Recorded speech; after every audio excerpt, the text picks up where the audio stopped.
Hello दोस्तों, बहुत बहुत स्वागत, अभिनंदन एक बार फिर से RDSGS गुरु में।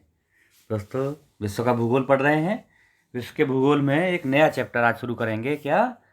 क्षुद्र ग्रह, एस्ट्रॉयड, क्षुद्र ग्रह, उल्कापिंड, ये सब क्या होते हैं, इनके बारे में आज बात करेंगे। चलिए शुरू करते हैं। क्षुद्र ग्रह ये क्या है? पथरीले और धातुओं के ऐसे पिंड हैं। ऐसे पिंड हैं किसके? पत्थर और धातुओं के ऐसे पिंड जो सूर्य की परिक्रमा करते हैं।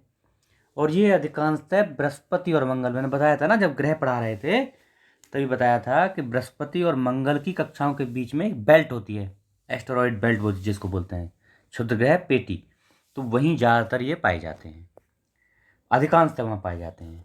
इनका जो आकार है ना, वह है अनियमित होता है, मतलब फिक्स नहीं है कि इस आकार के होंगे। किसी भी टाइप के किसी भी आकार में हो सकते हैं। अधिकांशतः ये छोटे होते हैं, किंतु किंतु कुछ का व्यास 1000 किलोमीटर तक, कुछ का व्यास जो है, मतलब कुछ इतने बड़े भी हैं कि 1000 किलोमीटर तक का व्यास हो जाएगा। सोचिए, इतने बड़े भी एस्टेरॉयड हैं। सौरमंडल में अवस्थितियों के अनुसार इनको श्रेणीबद्ध किया गया है। किसके श्रेणी में? सबसे पहली है मुख्य पेटी या मेन बेल्ट, मतलब सौरमंडल में जो इनकी स्थितियां हैं ना, उनके हिसाब से इनकी श्रेणी बनाई गई है कुछ। तो मुख्यतः 3 श्रेणियाँ कौन कौन सी? एक तो मुख्य पेटी। मुख्य पेटी क्या है? सूर्य से 2 से 4 खगोलीय इकाइयों की दूरी पर मंगल एवं बृहस्पति के बीच में पाई जाती है। ये चट्टानी टुकड़े हैं। अच्छा, उदाहरण के लिए देखो, वो बताया था मैंने खगोलीय इकाई क्या होती है ना। पिछले वीडियो देखना, मैंने समझा रखा है क्या होती है खगोलीय इकाई। मंगल और बृहस्पति के बीच में मुख्य पेटी, मेन बेल्ट है ना। इसमें कौन कौन से आते हैं मुख्यतः बता देता हूँ कुछ। हंगेरियस, फ्लोरस, फोकिया, कोरोनिस, एओस इत्यादि इसमें इस बेल्ट में आते हैं। दूसरी बेल्ट है, दूसरा जो क्लासिफिकेशन किया है ना, दूसरी श्रेणी में आते हैं पृथ्वी के निकट वाली श्रेणी। पृथ्वी के निकट कुछ पाए जाते हैं। इसमें कौन कौन से हैं? एंटेस, अपोलोज, अरमोस, अमोर्स, अमोर्स नहीं अमोर्स, ये इसमें आते हैं पृथ्वी के निकट वाले में। अच्छा, अगला है ट्रोजन्स या ट्रोजन्स। ये ट्रो होगा यहाँ पर, ट्रोजन्स मतलब ट्रोजन्स पेटी आएगी, या जो क्लासिफिकेशन है ट्रोजन्स आता है। उसमें क्या है? बृहस्पति के लैग्रैंज बिंदु के समीप, एक लैग्रैंज बिंदु है बृहस्पति में, उसके समीप ये पाए जाते हैं। इस पेटी में कुल 100 को पहचाना गया है। मतलब अब तक इनमें, इस पेटी में जो है ना, ये तीसरी जो पेटी है, इसमें 100 उपग्रहों को तो पहचाना जा चुका है। मतलब ये 100 जो एस्टेरॉयड हैं इनको। क्षुद्र ग्रह सिरस, सिरस मतलब एक नाम का उपग्रह ये है क्षुद्र ग्रह सिरस। इसकी खोज की थी किसने? पियाजे, एक इटली के खगोल शास्त्री थे, उसने खोज की थी पियाजे ने। ठीक है। कुछ अन्य बड़े क्षुद्र ग्रह हैं, देख लो कौन कौन से। पलास है, जूनो है, बेस्टा है। देखो, इसमें ज़्यादा कुछ आपको ज़्यादा देखने की जरूरत नहीं है, मैं बता रहा हूँ मैं क्षुद्र ग्रह होते क्या है, थोड़ा सा उसकी डेफिनेशन देख लो और कहाँ कहाँ ये मिलते हैं, बस इतना देख लो। इतना क्वेश्चन आएगा, ज़्यादा नहीं आएगा। अच्छा, अगला देखते हैं धूमकेतु और उल्का। पहले देखते हैं धूमकेतु या कोमेट्स। धूमकेतु को क्या बोलते हैं? कोमेट्स बोलते हैं। पुच्छल तारा भी बोलते हैं। पुच्छल तारा, पुच्छल तारा मतलब पूंछ होती है उसकी, पूंछ जैसी चमकती है, इसलिए पुच्छल तारा बोलते हैं। क्या है ये आकाशीय जो धूल होती है ना, आकाश में धूल, बर्फ, हिमानी गैस, जो इनसे बने हुए पिंड होते हैं। अच्छा, और इनका और क्या है क्राइटेरिया? जो सूर्य से दूर ठंडे और अंधेरे क्षेत्र में मिलते हैं। मतलब क्या है? धूमकेतु ऐसे पिंड हैं जो किसके? धूल, आकाशीय धूल, बर्फ, हिमानी गैस के पिंड, और जो ये सब होते हैं, और सूर्य से दूर जो ठंडा और अंधेरा क्षेत्र है ना, उसमें मिलते हैं। ये सूर्य के चारों ओर लंबी किंतु अनियमित और असमकेंद्रित कक्षा में घूमते हैं। लंबी कक्षा में और अनियमित, कोई नहीं फिक्स नहीं है कि इस कक्षा में घूमेंगे, कभी इधर तो कभी उधर, ऐसे करके इनकी कक्षा फिक्स नहीं है ना। अनियमित कक्षा में घूमते हैं सूर्य के चारों ओर। जब ये सूर्य के समीप से निकलते हैं, ध्यान रखना ये चीज़ आता है क्वेश्चन, जब ये सूर्य के समीप से निकलते हैं तो गर्म होकर जलने लगते हैं, जो एक लंबी पुच्छ के समान प्रतीत होती है। मतलब क्या है? पुच्छल तारा नाम कैसे है वो समझो। जब ये सूर्य के पास से निकलते हैं ना, तो सूर्य की हीट से, सूर्य के टेम्परेचर से ये गर्म होकर जलने लगते हैं और एक लंबी पूंछ के समान प्रतीत होते हैं, लंबी पूंछ जैसे दिखते हैं। कभी कभी ये पूंछ लाखों किलोमीटर लंबी, लाखों किलोमीटर लंबी हो जाती है, इसलिए इनको पुच्छल तारा बोलते हैं, इनकी पूंछ जैसी लगती है।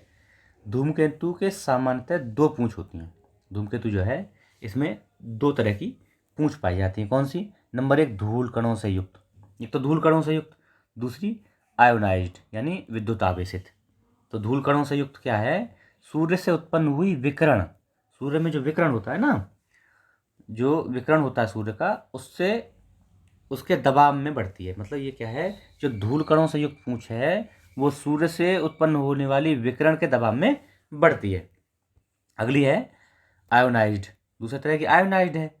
आयोनाइज्ड जो है ये सौर्यिक चुंबकीय क्षेत्र में, मतलब जो सूर्य का चुंबकीय क्षेत्र होता है ना, सौर्यिक चुंबकीय क्षेत्र से उत्पन्न होती है। चुंबकीय बल के विशेष प्रभाव के कारण, चुंबकीय बल के विशेष प्रभाव के कारण सूर्य की विपरीत दिशा में बढ़ती है, विपरीत दिशा में स्थित होती है तथा सौर हवाओं के सहारे आगे बढ़ती है। किसके आगे बढ़ती है, सौर हवाओं के सहारे आगे बढ़ती है। ठीक है, आगे देखते हैं। कुछ धूमकेतु 70 से 90 वर्षों में दिखाई देते हैं, जैसे हैली। हैली पुच्छल तारा या हैली धूमकेतु 76 वर्षों में दिखाई देता है भाई। कुछ ऐसे धूमकेतु जो 70 से लेकर 90 सालों के बीच में दिखाई देते हैं।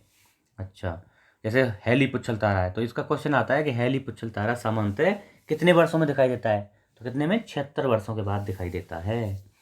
अच्छा, हैली बॉब धूमकेतु, एक और धूमकेतु है हैली बॉब। इसकी खोज 1995 में किसने, एलन हेल और थॉमस बॉब ने। एलन हेल और थॉमस बॉब ने, इन्हीं के नाम पर हैली बॉब इसका नाम रखा गया है।